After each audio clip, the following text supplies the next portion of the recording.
Hey everybody, welcome to Goshen Prepping. This very well could be the most important video you'll ever watch. And I ask you, please watch all the way through because you have to see what's happening here. You have to see what's coming, and that's more important. Because you have to understand, a well-informed population will not fall for propaganda. And honestly, if we could describe anything in our modern times, we live in the age of propaganda, don't we? And to be well informed, the only way to do this is through multiple sources of information. I talked about this before.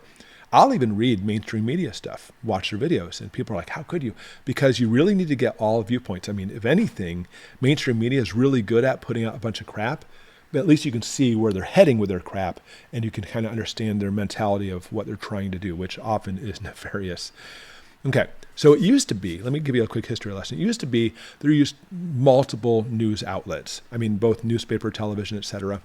And of course, with these outlets, there's always been bias in the news. There's nothing really wrong with that per se, and there's nothing new because people will tend to go toward a specific news genre that fits more their personality. I mean, with YouTube, there's lots of prepping channels out there, and there's some that may fit your personality and some that don't. Nothing wrong with that. Everybody has their own specific point of view. But when it came to these news agencies, especially when we talked about news coming from abroad, they would actually have what are called foreign bureaus. Literally satellite sites set up because, you know what, news didn't travel very fast at that time. They actually had to have correspondents there, reporters, everybody working in these bureaus. I mean, multiple people, almost like a newspaper in that foreign country, trying to get the news put out, sending it to the main headquarters in whatever newspaper or news agency then puts it out after that. They would talk to each other, all the journalists. They'd go to, like, for example, let's say there's a war or a disaster or something that happens. All those journalists from all those different news agencies would be there together, witnessing it, writing about it. And they were far more reluctant to make garbage up because they know all the other journalists right next to them would call them out and say, that didn't happen. Look what's happening here. There was a lot of credibility. Again, even if it was going along with something you didn't quite agree with politically speaking, they actually held more truthful to the facts because the journalists were actually on the ground. Now, each had their own perspective, but they were there, and that's fine with that. Now, each agency would try to spin the truth a little bit, but it wasn't so easy for them to do. Today, this happens much more often. The reason being is, well, of course, we have high-speed electronics, internet, email, and everything else, and these foreign bureaus, practically speaking, don't exist anymore. Instead, they actually have what are called stringers. A stringer is simply somebody paid by that newspaper or news agency to be there, and they don't really write the articles per se. They just simply send the facts to the newspaper or media agency, the MSM, and then the newspaper will then put their own skew on it and put the information out. It's much more easier for them, by the way, to spin it in a different direction because there's so few people they're witnessing. A lot of the stringers don't really talk to each other anymore and not really anybody to call them out. So a reporter on the scene gives you a complete picture. The stringer only sends the information back themselves. But the truth is more, I guess you want to put subjective because the news outlet will kind of make things up. In other words, everything becomes very speculative. And it's very skewed drastically, mind you, because of this. To make matters worse, when you have these huge agencies like Reuters, for example, puts out a piece, or the Associated Press, they'll write an article with their own specific viewpoint, politically speaking, typically. And a lot of the smaller agencies who can't afford to put people out in the field will simply just, copy. We see the same thing in YouTube, don't we? Somebody put a video out, other people will copy it and put it out. And because of this, we see drastically all over TV, mainstream media news, for example, will all report the same article. In fact, it's even been shown they'll often even use the exact same words. It's because it's not a conspiracy. They're simply doing this because, hey, let's go ahead and talk about this Reuters article or this Associated Press article that came out, and let's go ahead and just read it verbatim. It's much less work for them. And because of this, it makes it look like they're all in bed together. I mean, in reality, they are. But it's not more nefarious. It's simply just them trying to cut a buck. So where are we today?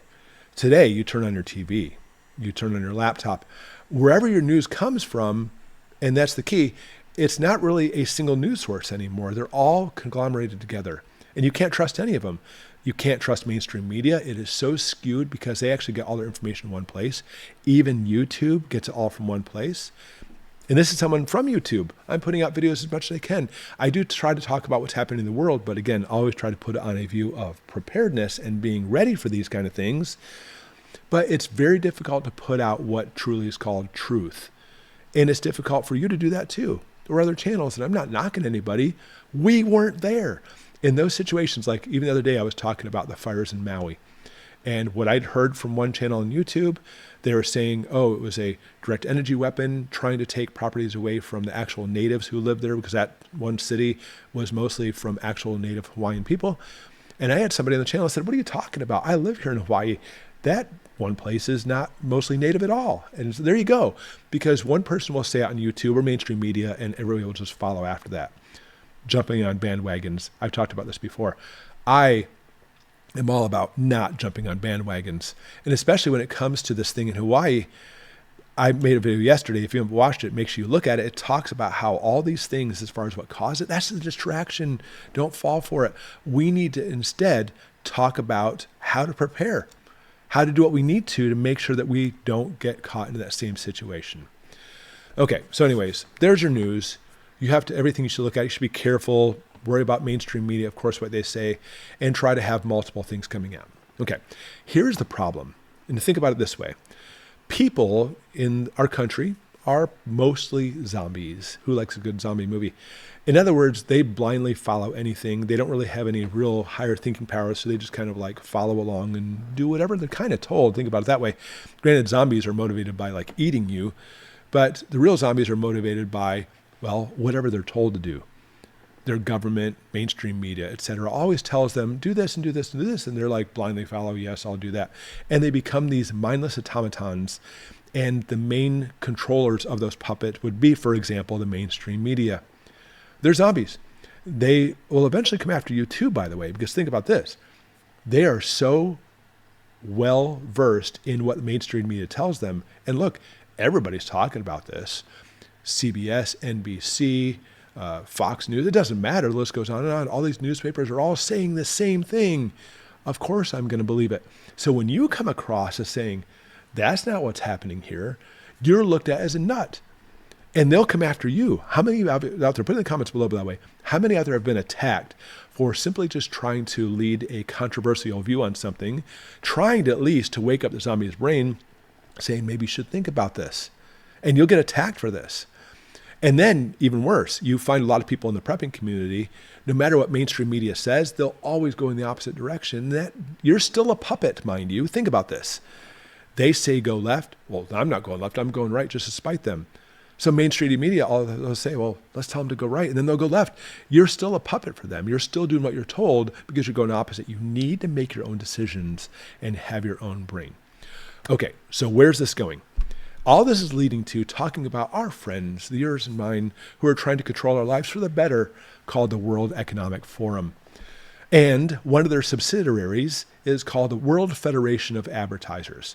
And these advertisers literally get together and decide what they're going to advertise on and how it's going to be done. So think about this. Do you ever wonder why every single mainstream media news article and YouTube channel and everything all follow a narrative?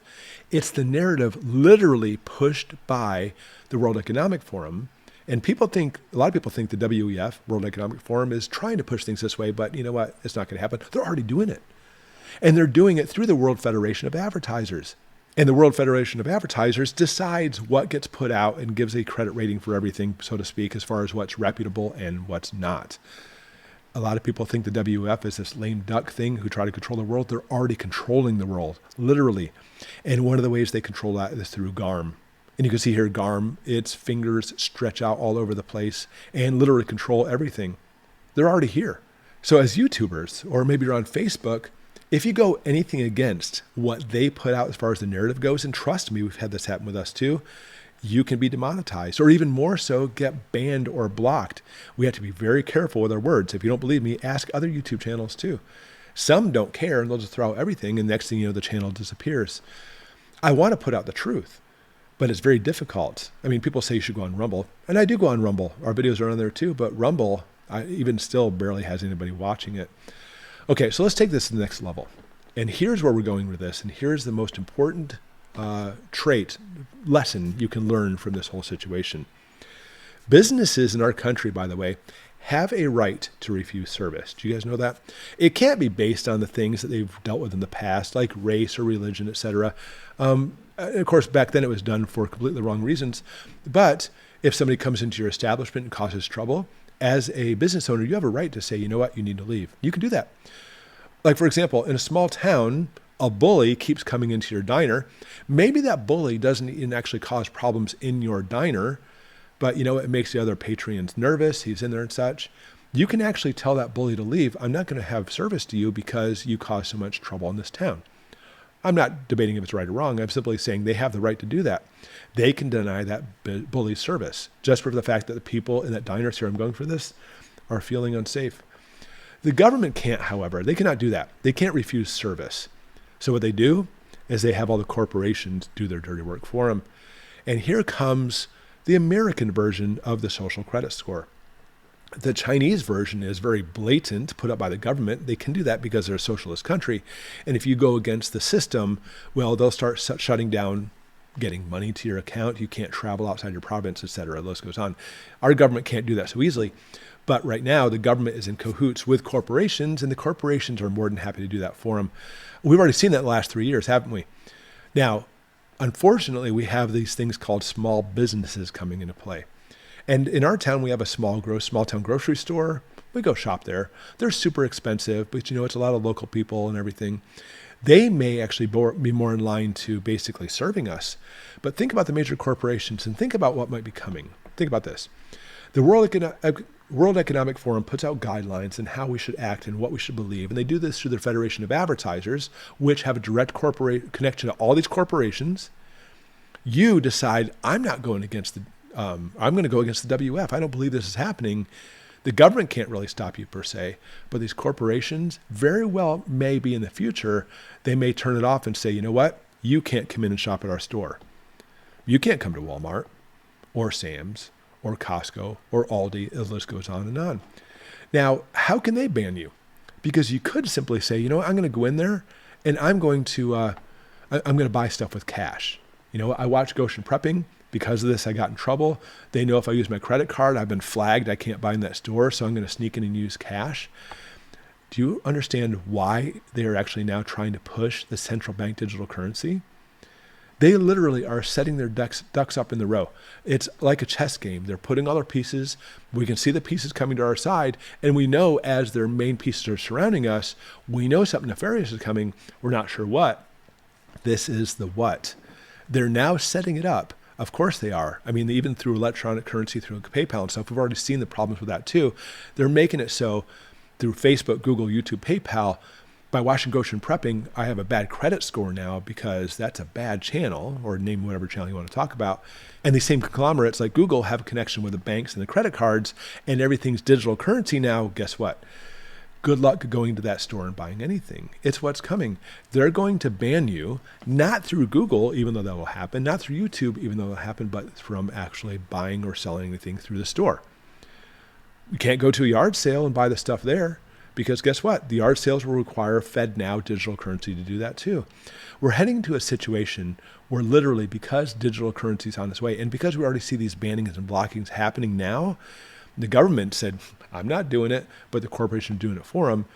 It is putting us in a situation in which we're basically being strong-armed to follow what they want or else. Sounds very reminiscent of other countries happening, other situations happening in countries like Nazi Germany, doesn't it? So what can we do? I mean, again, we always give practical advice on the channel. We're preppers.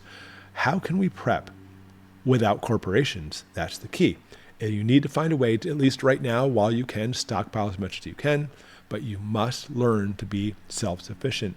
You have to learn to fish, hunt, garden, barter, anything you can right now to be self-sufficient, because when the time comes, you think they're going to stop just by banning you from Google or YouTube?